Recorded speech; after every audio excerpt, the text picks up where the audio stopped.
جو اس آج کے جلسے کے لیے ذمہ داران ہیں ان کو خراج تحسین.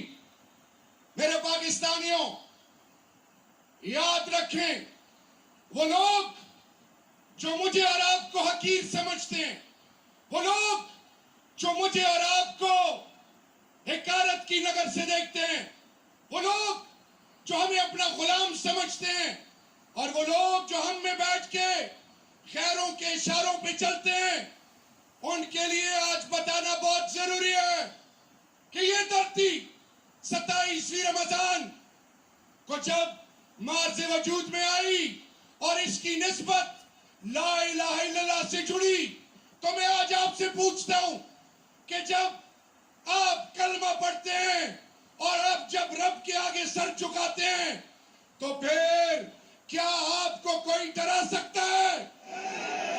جہنم، جاگ جاؤ. آپ کی آواز ان کے گھروں اور ایوانوں میں جانی چاہیے جو آپ کی، آپ کے ممبر کی، آپ کے بنیاد کی، آپ کے بزرگوں کی آنے والی نسلوں کے سودے کر رہے ہیں. کیا آپ تیار ہیں؟ اگر آپ تیار ہیں تو آج جہلم سے میسج یہ ہے کہ پاکستانی قوم ایک خوددار غیرت مند قوم ہے.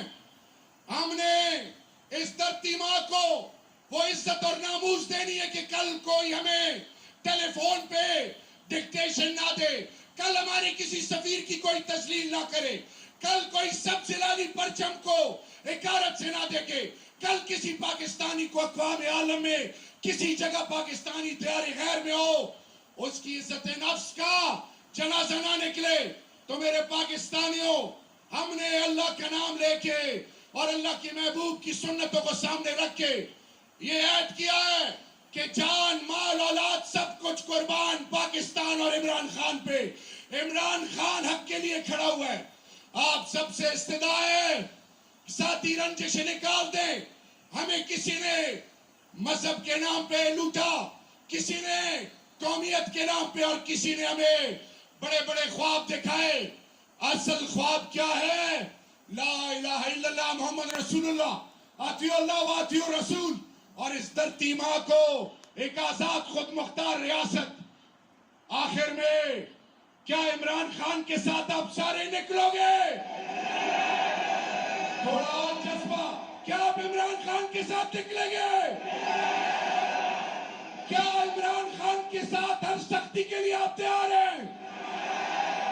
انشاءاللہ رب ذوالجلال عرش معلی میں یہ دیکھ رہے ہیں ہمارے بیڑے پار ہوں گے، اور پاکستان کو وہ حقیقی ریاست جو کہ اللہ کے فضل سے خود مختار باوقار پاکستان، اسلامی فلاحی ریاست، وہ بن کے رہے گا.